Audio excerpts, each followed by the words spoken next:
আমার মুসলমান ভাইরা, কিয়ামতের আলামত সম্পর্কে আল্লাহর হাবিব সাল্লাল্লাহু আলাইহি ওয়াসাল্লাম বলেছেন, ঈসা আলাইহিস সালাতু ওয়াস সালামকে পাঠানো হবে পৃথিবীতে। হযরতে মুহাম্মদ সাল্লাল্লাহু আলাইহি ওয়াসাল্লামের আগে ঈসা আলাইহিস সালাতু ওয়াস সালামকে নবী হিসেবে পাঠানো হয়েছিল।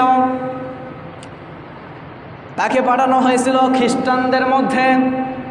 তাকে যখন হত্যা করার জন্য আসলো খ্রিস্টানেরা, ঘরের মধ্যে যখন ঈসা আলাইহিস সালাম রয়েছিল, চারিদিকে খ্রিস্টানেরা পাকড়াও করলো, তাকে হত্যা করবে। যেমনভাবে আল্লাহর নবীকে হত্যা করার জন্য কাফেরেরা চারিদিক থেকে আক্রমণ করেছিল, যে যখনই দিন হবে মুহাম্মদ বের হবে আর মুহাম্মদকে হত্যা করব। ঈসা আলাইহিস সালামকে এইভাবে হত্যা করার জন্য আসলো। এক ব্যক্তিকে তাদের মধ্যে থেকে ভিতরে প্রবেশ করানো হলো, যাও যাও ঈসাকে ধরে নিয়ে আসো। আল্লাহর নবী জনাবে মুহাম্মদ রাসূলুল্লাহ সাল্লাল্লাহু আলাইহি ওয়াসাল্লাম হাদিসের মধ্যে বলেন, যখন ওই ব্যক্তিকে বাড়ানো হলো, মহান আল্লাহ পাক তার নবী ঈসা আলাইহিস সালামকে আসমানে তুলে নিলেন। যে ব্যক্তি প্রবেশ করেছিল তার চেহারাটা ঈসা আলাইহিস সালামের মতো করে দিলেন।